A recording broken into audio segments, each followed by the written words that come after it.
So when I uploaded my Worst of Gotham video on Season 5 Episode 12 at the beginning, I got an overwhelming amount of comments asking me the same question. What about the Balloon Man? Generally I had the response of, well, what about the Balloon Man? What is wrong with it? And I've seen people say that it's a bad episode and that the villain, the Balloon Man, is stupid, etc. But to be honest, I just don't get what the big deal is right now. The Balloon Man to me is kind of the Gotham equivalent of the Absorbaloff with Doctor Who. A pretty standard fare baddie that gets a bit more flack than he deserves. I mean, he's a guy that straps people to weather balloons and sends them into orbit.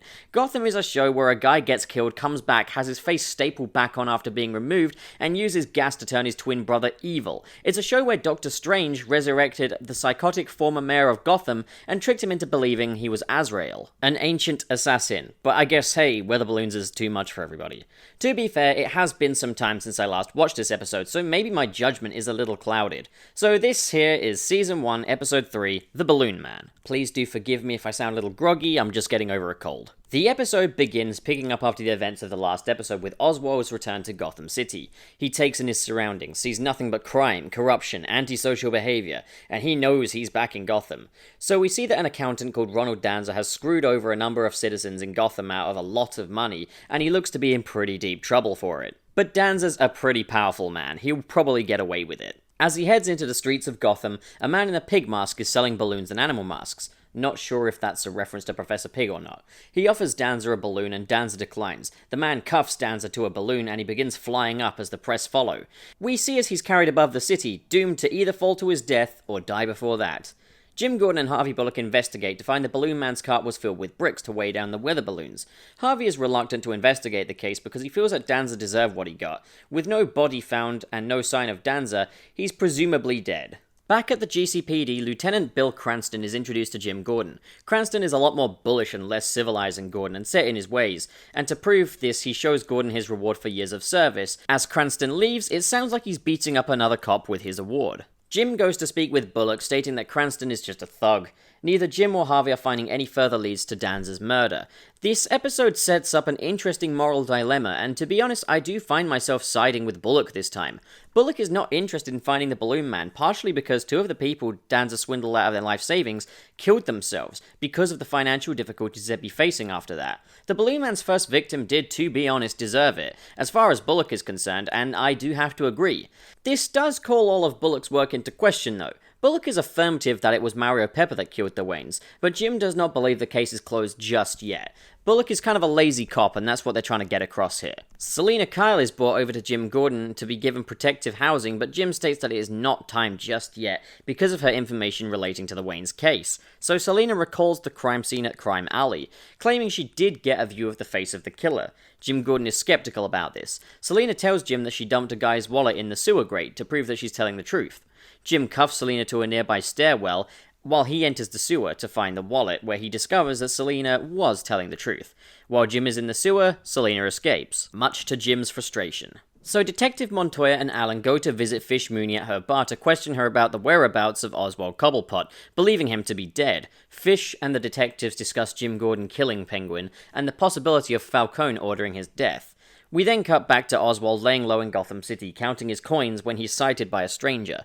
Oswald tries to convince the stranger that he's mistaken and that he isn't really Oswald Cobblepot, but the stranger begins threatening. Penguin gets the drop on the stranger and stabs him in the leg before killing him, taking his money and going to buy some food. So Bruce and Alfred are practicing swordsmanship at Wayne Manor, with Alfred even embracing a pirate-like persona to egg Bruce on.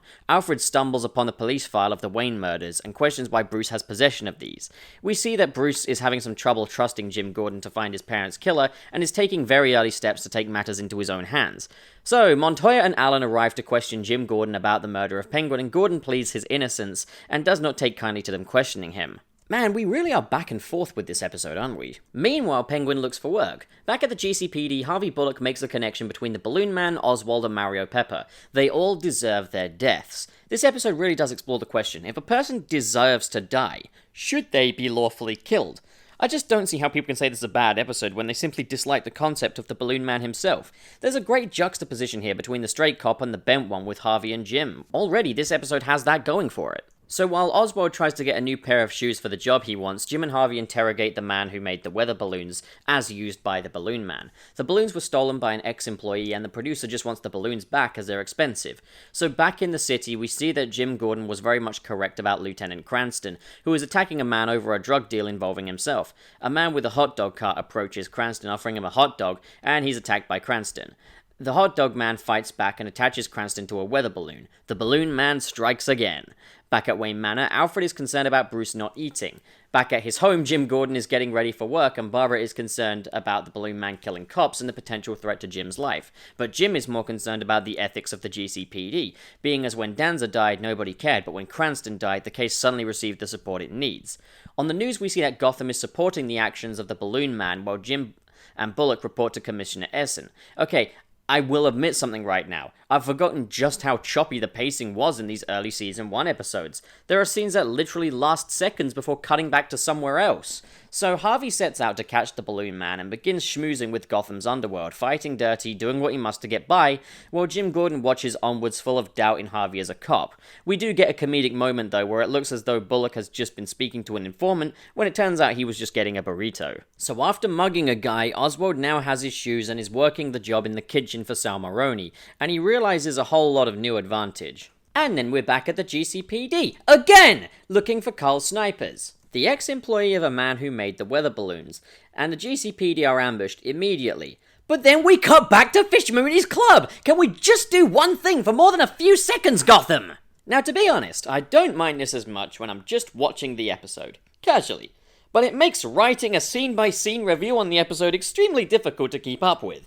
And then there's mostly expositional dialogue going on within these scenes, about the whereabouts of Oswald, or who is the Balloon Man. This is definitely something they fixed in Season 2 for sure. I forgot how choppy this is. So back at Barbara's apartment, Montoya breaks in to question Barbara, who we see is blazing it up. Well, that's something she never did later on. Stoner Babs, Pervert Butch, Gangster Fish Mooney, Renee Montoya, Christmas Allen, Harvey Dent, so many things just disappeared after this season. And we realize in this scene with Renee and Barbara that Renee Montoya has her own ulterior motives to take down Jim Gordon. She's the ex-girlfriend of Barbara Keene. Gosh, there sure is a lot to unpack here, hey?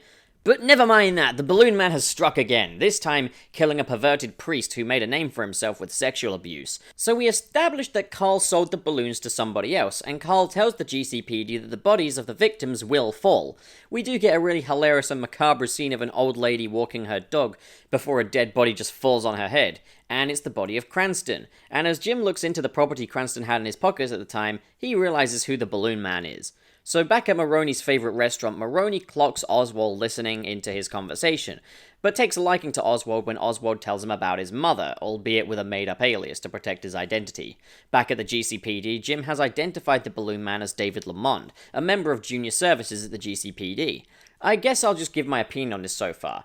I am pro-Balloon Man. Some people are just a waste of space. I'd tie folks to weather balloons myself if it weren't for the fear of the consequences. But don't worry, I'm not like a psychopath or anything, just like some of the politicians that cause people to starve, my mum's new boyfriend, etc. No one worth their own existence, don't worry. So Jim and Harvey go to the new juveniles building to look for Lamond, where they find a weather balloon nearby in plain sight and go to investigate. As Jim goes to investigate Lamond's truck, Lamond comes out with Bullock at gunpoint. Lamond tries to appeal to Jim about how he's trying to keep the people of Gotham safe and that the law is no good when corrupt men are implementing the law. None of these corrupt people of power would ever have been punished by the law, so what is the use relying on it? So the Balloon Man is basically a juvenile service worker who wanted to keep good people of Gotham safe and was pushed over the edge after seeing too many bad people go free. Damn, the Balloon Man might just be my spirit animal. Jim Gordon's moral compass is really tested here when Lamond questions who Jim truly serves, the people of Gotham or the mayor, who is also corrupt. It's when Lamond flies off the handle and attempts to shoot Jim that Bullock decides to attach the Balloon Man to one of his own balloons. In a daring rescue, Jim jumps up to try and save Lamond, but demanding that Harvey shoot the balloon down, for both of their safety. And Harvey does just that, and the Balloon Man is arrested. Okay, now you can cut to something else. And so it does. So back at Mooney's club, Falcone arrives with bad news about his girl Natalia, suspecting that Maroni might have something to do with it. Okay, thanks for that quick insight, Falcone. Anyway, Dave Lamond is being carted off into an ambulance, and he warns that there will be more people just like him in Gotham City. Almost a bit of a Foreshadowing, maybe. So back at Wayne Manor, Alfred and Bruce discuss the Balloon Man's effect on crime in Gotham. Bruce condemns the fact that the Balloon Man took lives in his crusade to save Gotham City. A bit of early foreshadowing to Batman's no-killing policy, maybe? Back at Jim Gordon's apartment, Jim is resting up and Barbara's relieved he's okay. Jim Gordon is clearly having something of an internal crisis about the city and how it's operating. How a murderer did a better job at protecting the city from its corruption than the lawmen. It really does open up an interesting debate about the flaws of the law and when the law lets innocent people down. A knock on the door is heard and Barbara answers. Oswald is back. A brilliant cliffhanger at the time from the ever-seen stealing Robin Lord Taylor. And that's it. That's the end of the episode. Good God, that was exhausting. It's so easy to forget how choppy the pacing was in those early Gotham episodes, which makes them so difficult to write about and talk about. I am very, very, very grateful that things stabilized later on. Now then, this is the episode that most people tell me is the worst of Gotham, and I hate to break it to you, but that just isn't the case. I mean, come on. The beginning has them reminding us every 5 minutes that it's been 10 years, and it has that tacky sort of villains showcase where none of the villains really get to do what they're known for, and then you just get a brief glimpse of a very tacky-looking Batman at the very end. Sorry, but to describe it in one word, the beginning is just tacky. With the Balloon Man, on the other hand, the main flaw of it is its pacing. It's all over the place, and the key mobster conflict of Season 1 was very based around expositional dialogue exchanges. This was definitely streamlined in Season 2, with the entire mobster plotline almost totally omitted, but that doesn't mean I didn't enjoy Season 1's unique set of characters. The Balloon Man himself isn't really a villain as such, he's more like an early echo of a future Batman, but very imperfected, murderous. It's an exploration of where vigilantism goes too far, and this episode asks the question of where we draw the line. Is it really better for everybody that we all abide by the law when the powerful can cause such damage to people without any kind of consequence from the law? The episode explores the pros and cons of utilitarianism, the theory in which the greatest good is the greatest amount of happiness for the greatest amount of people. The truth be told, going by the theory of utilitarianism, the Balloon Man is very much the fallen hero of this story. It's just a shame people can't look past the ha ha ha ha ha, he uses balloons to kill people, that's so stupid, even though it's far from the most outlandish thing that Gotham has ever done. Also, I just want to point out that the Balloon Man shares his name with a familiar DC Comics character, so put that in your crack pipe and smoke it. I've been Channel Pup, and I'll think of a snappy catchphrase later. Please subscribe.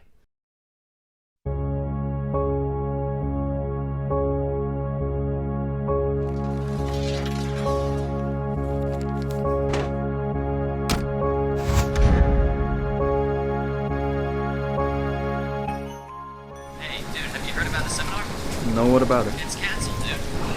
Really? You didn't get the notification? No, I didn't. Oh, well, it's cancelled. Yeah, well, I came all this way for nothing then. Hey, you want to hang out? No.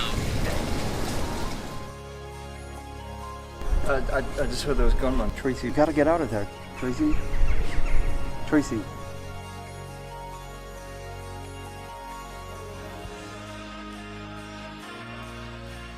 Okay, so I guess the best advice I could give to anybody is this. Evaluate your circumstances, be brave. Be prepared to fail, but always get up. You owe it to yourself to be marvelous, so why regret being anything less? Well said.